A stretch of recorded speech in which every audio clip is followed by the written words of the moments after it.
Eh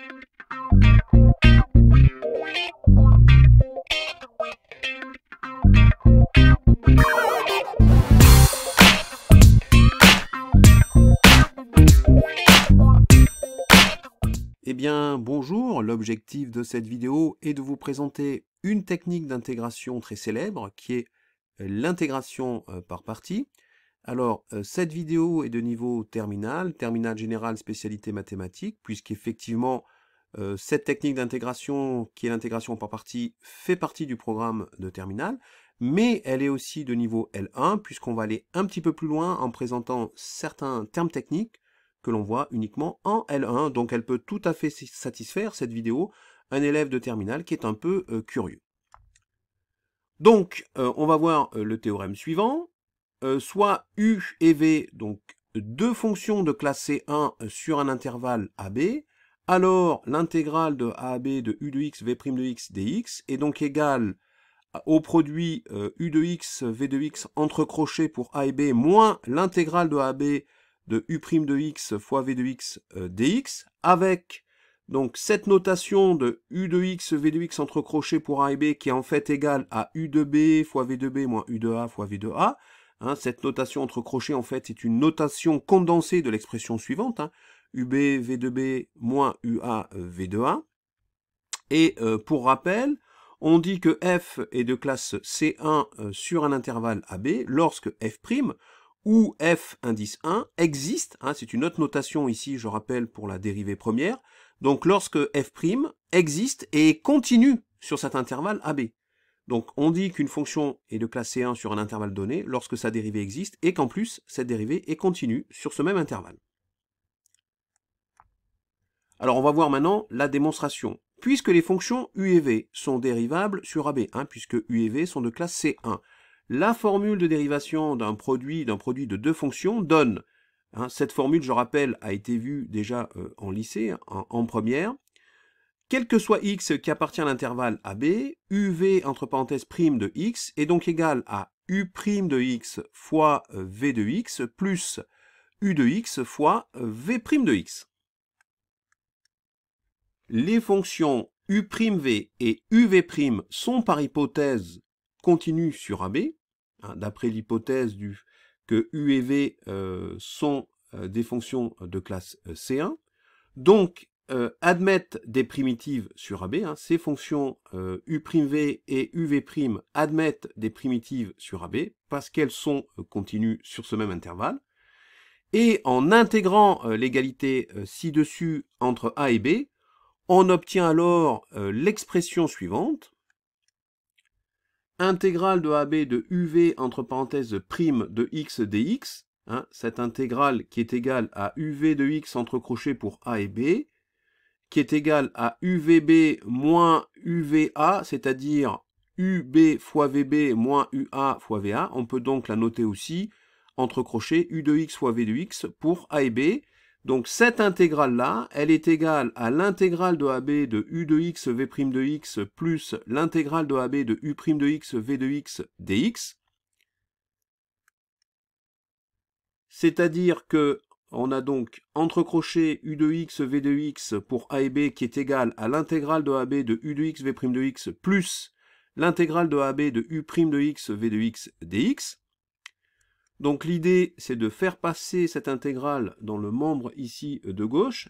Donc elle va devenir moins intégrale de AB de u' de x v de x dx. On va se retrouver avec entre crochets u de x v de x pour A et B moins intégrale de AB u' de x v de x dx, qui va donc être égale à cette intégrale-là.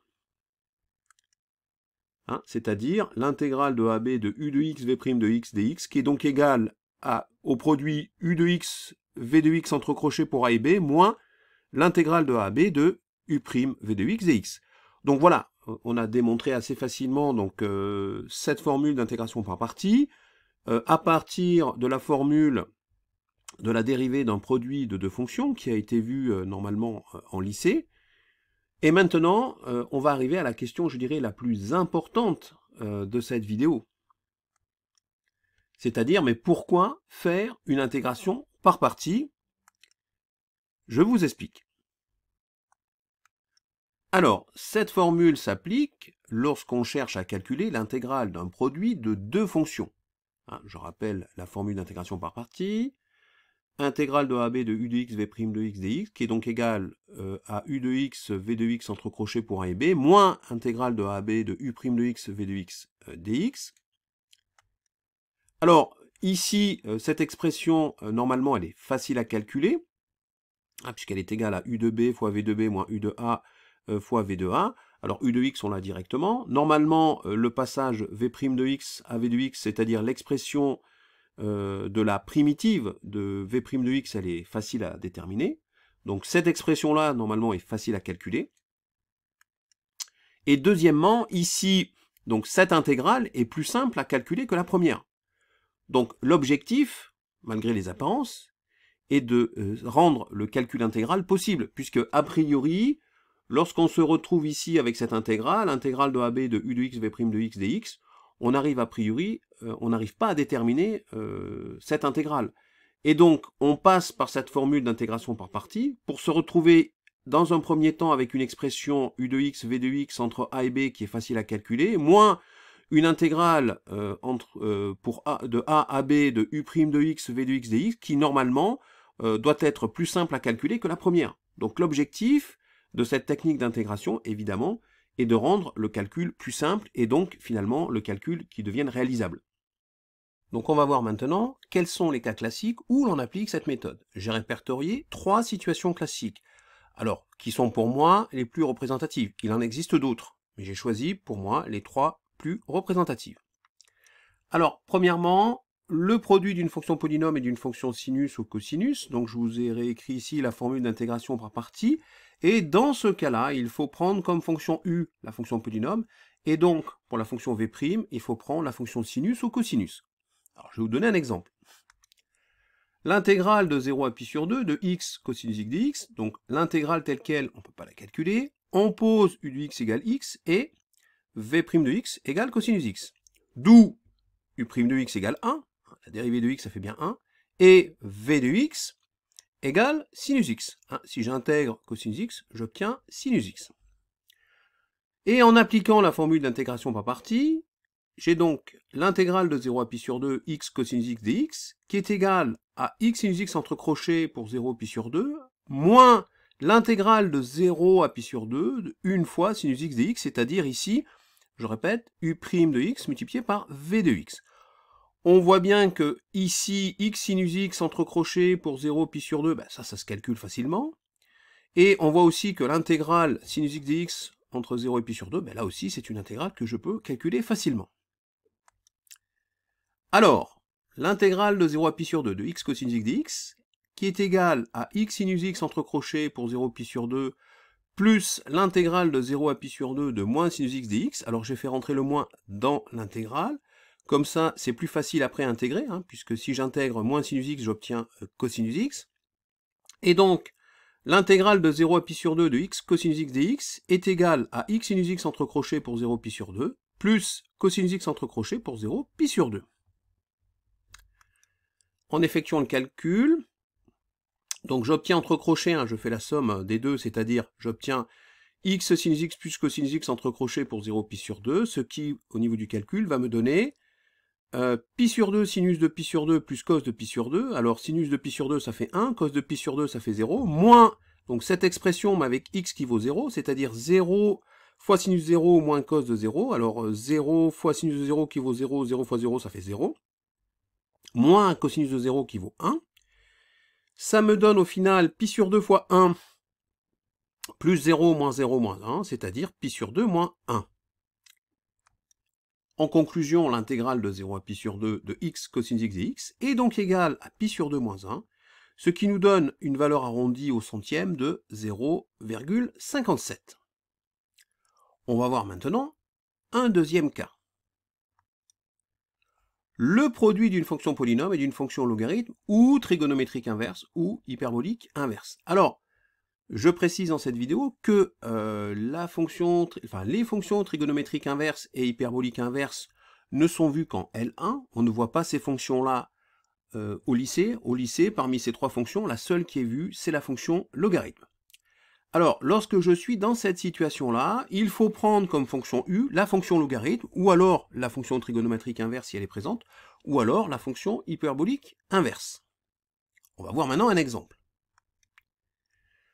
L'intégrale de 1 à e de x logarithme de x dx, cette intégrale telle quelle, je ne peux pas la calculer. Alors, on pose u de x égale logarithme de x et v' de x égale x.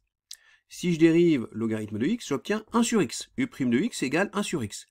Si j'intègre x, c'est-à-dire si j'intègre v' de x, j'obtiens donc v de x, c'est-à-dire x carré sur 2. Hein, si je dérive x carré sur 2, j'obtiens 2x sur 2, c'est-à-dire x.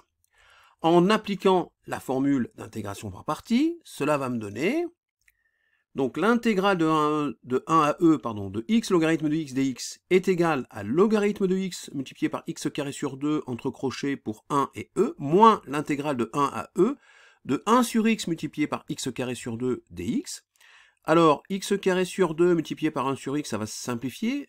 X carré divisé par x, ça va me donner x au numérateur. Donc je vais me retrouver bien avec x sur 2. J'ai donc mon intégrale de 1 à e de x logarithme de x dx qui est égale entre crochets à logarithme de x, x carré sur 2 pour 1 et e, moins l'intégrale de 1 à e de x sur 2 dx. Et cette intégrale, elle est facilement calculable, de même que cette différence, je peux la calculer facilement. Voilà, donc x sur 2, ben, ça donne, si j'intègre, ça me donne x carré sur 4 pour 1 et e, entre crochets, x carré sur 4 entre crochets pour 1 et e, et cela me donne au final une intégrale de 1 à e de x logarithme de x dx qui est égale à logarithme de x multiplié par x carré sur 2 moins x carré sur 4 entre crochets pour 1 et e. Si j'effectue le calcul, cela me donne logarithme de e qui vaut 1 multiplié par e carré sur 2 moins 1 quart de e carré moins logarithme de 1 qui vaut 0 multiplié par 1 au carré sur 2, donc ça va faire 0, plus 1 quart multiplié par 1 au carré, c'est-à-dire 1 quart multiplié par 1. Alors, logarithme de e, ça vaut 1, e carré sur 2, ça vaut 2e carré sur 4, donc 2e carré sur 4 moins e carré sur 4, ça me donne e carré sur 4, et je vais me retrouver ici avec e carré sur 4 moins 1 quart. Non, plus 1 quart, puisque le moins logarithme de 1, ça fait 0, ça s'enlève, et donc je vais me retrouver avec e carré sur 4 plus 1 quart. Voilà. Donc l'intégrale de 1 à e de x logarithme de x dx est donc égale à e carré sur 4 plus 1 quart, c'est-à-dire e carré plus 1 divisé par 4, ce qui nous donne comme valeur arrondie au dixième 2,1. On va voir maintenant un troisième et dernier cas. Le produit d'une fonction exponentielle et d'une fonction sinus ou cosinus. Donc dans ce dernier cas, on peut prendre pour u indifféremment la fonction exponentielle et la fonction cosinus ou sinus, il n'y a pas de choix qui est meilleur qu'un autre. On va voir un exemple. Ici, l'intégrale de 0 à pi sur 2 d'exponentielle de moins 2x cos x dx. Alors, telle quelle, je ne peux pas calculer cette intégrale. On pose u de x égale exponentielle de moins 2x et v' de x égale cosinus x. On a alors u' de x égale moins 2 exponentielle de moins 2x et v de x égale sinus x, on est bien d'accord que si je dérive exponentielle de moins 2x, j'obtiens bien moins 2 exponentielle de moins 2x, et si j'intègre cosinus x, j'obtiens bien ici sinus x. En appliquant la formule d'intégration par partie, on obtient donc l'intégrale de 0 à pi sur 2 d'exponentielle de moins 2x cosinus x dx, qui est donc égale à l'exponentielle de moins 2x fois sinus x entre crochets pour 0 pi sur 2, moins l'intégrale de 0 à pi sur 2 de moins 2 exponentielle de moins 2x fois sinus x dx. Ici, je rappelle que j'ai fait u' de x multiplié par v de x. Le moins et le moins, ça fait plus. Le problème, c'est que je me retrouve ici avec une deuxième intégrale qui ne m'avance pas beaucoup, puisque elle n'est pas plus calculable que la première. Donc comment je vais me sortir de cette situation? Donc ici, vous voyez, j'ai sorti le 2 aussi. Donc on a bien entre crochets exponentielle de moins 2x sinus x, fermez le crochet pour 0 pi sur 2, bon, ça je peux le calculer. Plus 2 fois l'intégrale de 0 à pi sur 2 de l'exponentielle de moins 2x sinus x dx, ça par exemple, je me retrouve dans la même situation qu'au départ. Donc j'ai pas trop avancé à ce niveau-là. Donc malgré tout, il existe une solution à cette situation. C'est-à-dire qu'on va réappliquer une deuxième fois la formule d'intégration par partie à cette intégrale-là. Donc, l'idée, je le répète, c'est d'appliquer l'intégration par partie à cette intégrale-là, l'intégrale de 0 à pi sur 2 d'exponentielle de moins 2x sinus x dx. Donc, dans cette situation-là, je vais prendre u de x égale exponentielle de moins 2x et v' de x égale sinus x. On obtient ici, toujours pareil, u' de x qui vaut moins 2 exponentielle de moins 2x.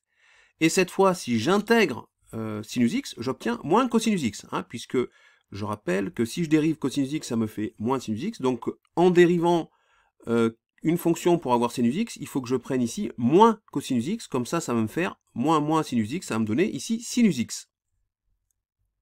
Donc si j'applique la formule d'intégration par partie, j'obtiens l'intégrale de 0 à pi sur 2 d'exponentielle de moins 2x cosinus x dx, est donc égale entre crochet à l'exponentielle de moins 2x sinus x, fermez le crochet pour 0 pi sur 2, plus, donc j'applique ici, alors je garde ce 2, et j'applique ici donc la formule avec u de x fois v de x, donc exponentielle de moins 2x multiplié par moins cosinus x de x, fermez le crochet pour 0 pi sur 2, moins donc l'intégrale de 0 à pi sur 2 de u' de x fois v de x, mais comme j'ai le 2 ici devant l'intégrale, il faut que je le garde aussi ici, donc ça me fait moins 2 intégrale de 0 à pi sur 2 de moins 2 exponentielle de moins 2x, c'est-à-dire u' de x, multiplié par moins cosinus x, c'est-à-dire v de x dx, et ici je vais me retrouver avec moins qui va me donner plus, 2 je le sors, 2 fois 2, 4, donc on va voir, alors, ici, ce qu'il faut préciser, c'est que j'ai le moins ici, moins, ça va me donner plus, mais le moins du cosinus, il va rester. Donc c'est pour ça qu'au final, j'ai moins 4 intégrale de 0 à pi sur 2 d'exponentielle de moins 2x cosinus x dx. Et là, on pourrait se dire, a priori, qu'on n'a toujours pas avancé. Mais en fait, si. Parce que cette intégrale-là, si je la fais passer dans le membre de gauche, je vais me retrouver avec 4 fois l'intégrale de 0 à pi sur 2 exponentielle de moins 2x cosinus x dx, plus l'intégrale de 0 à pi sur 2 exponentielle de moins 2x cosinus x dx. Donc ça me fait au final 5 fois cette intégrale. Donc 5 fois cette intégrale va être égale ici à une différence dont je peux effectuer le calcul. Et donc, si après je divise par 5, je vais bien trouver une valeur à mon intégrale. Donc je répète, cette intégrale-là, je la fais passer dans le membre de gauche, et ça va me faire 4. Quand elle va être dans le membre de gauche, plutôt que ça me fasse moins 4, je vais avoir plus 4 intégrale de 0 à pi sur 2 de l'exponentielle de moins 2x cosinus x dx. Et si je la rajoute à l'intégrale qui est à gauche, cela me donne 5 fois l'intégrale de 0 à pi sur 2 d'exponentielle de moins 2x cosinus x dx. Et ici, je me retrouve avec une expression que je peux calculer. Il suffira après de diviser par 5, et j'aurai donc la valeur de l'intégrale de 0 à pi sur 2 de l'exponentielle de moins 2x cosinus x dx. Alors je vais effectuer le calcul. 5 fois l'intégrale de 0 à pi sur 2 d'exponentielle de moins 2x cosinus x dx, est donc égal entre crochets à l'exponentielle de moins 2x sinus x moins 2 exponentielle de moins 2x cosinus x, fermez le crochet pour 0 pi sur 2. Cela me donne, donc je prends cette expression pour pi sur 2, donc ça va me donner exponentielle de moins pi, puisque moins 2 fois pi sur 2, ça va me donner moins pi, sinus de pi sur 2, ça va faire 1, moins 2 exponentielle de moins pi, cosinus de pi sur 2, ça va me donner 0, moins, alors cette fois je vais prendre cette expression encore, mais pour x qui vaut 0, donc ça va me donner moins exponentielle de 0, 1, multiplié par sinus de 0, ça fait 0, ici moins, ça va me donner plus, 2 fois exponentielle de 0, ça va me donner 1, donc 2 fois 1, ça va me donner 2, puisque exponentielle de 0, ça vaut 1, 2 fois 1, ça fait 2. Cos de 0, ça donne 1, donc je vais obtenir 2 ici. Je répète que le plus vient du fait que comme je soustrais cette expression et qu'ici j'ai un moins, ça va me donner plus. Et au final, j'obtiens donc 5 fois l'intégrale de 0 à pi sur 2 d'exponentielle de moins 2x cosinus x dx, qui est donc égale à l'exponentielle de pi plus 2. Et si je divise par 5, l'intégrale de 0 à pi sur 2 d'exponentielle de moins 2x cosinus x dx vaut donc exponentielle de pi plus 2 divisé par 5, ce qui nous donne comme valeur approchée, une valeur arrondie, au centième, 5,03. Et bien voilà, c'est la fin de cette vidéo. J'espère qu'elle vous a plu. Donc je vous ai présenté l'intégration par partie, le théorème et la démonstration. Je vous ai expliqué l'intérêt de l'intégration par partie et je vous ai montré 3 situations classiques de l'application de l'intégration par partie. Je vous dis donc à bientôt sur la chaîne YouTube Skol Mathématiques N'hésitez pas, le petit pouce bleu, ça fait toujours plaisir.